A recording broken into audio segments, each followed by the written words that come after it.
তো hi guys, দেখতেই পাচ্ছ ওই বালতিটা মনে হয় কোনো কারণে ফেটে ফুটে গেছে। দেখো জলটা কমে যাচ্ছে, তাই জন্য আমি এই মাছটাকে একে নিয়ে ব্ল্যাক ফিশটাকে নিয়ে আমি আমার এই ট্যাঙ্কে শিফট করে দেবো।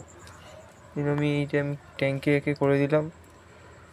এই ট্যাঙ্ক দিয়ে জল দিয়ে বেরিয়ে যাবে। আমাকে এদেরকে খাবারও দেওয়ার ছিল, আমি এখন এসে দেখছি যে বালতিটা আমাদের কোনো কারণে ফেটে ফুটে গেছে আর এরকম জল বেরিয়ে যাচ্ছে। তো আমি খাবারও দিয়ে দেবো এদেরকে, দেখতেই পাচ্ছ খাবার দিচ্ছি আমি।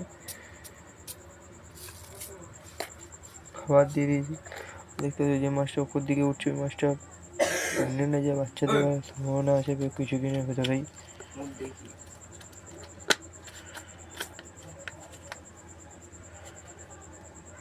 এই দেখো সামনে যেটা আছে এইটার কথাই আমি বলছিলাম। তো এইদিকে যে গাছটা ছিল, এই গাছটাতে এখানে কোনো কাজ নেই। এই গাছটাকে তুলেও আমি এই ট্যাঙ্কে শিফট করে দেবো গাছটাকেও।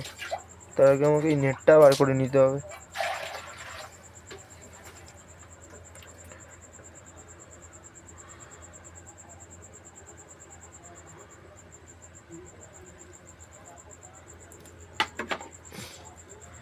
তো এটাকেও শিফট করে দিলাম।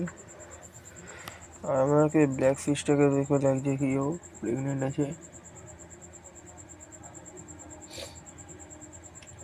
এরও একটু পেটটা ফোলা ফোলা লাগছে আমাকে দেখে।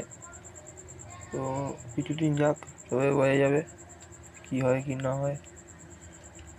তবে ওদেরকে এক জায়গাতেই রাখবো। একটা ব্যাড নিউজ আছে, আমার একটা সাদা মাছ মনে একটা কালো মাছ মারা গেছে 2-3 দিনের ভেতরে।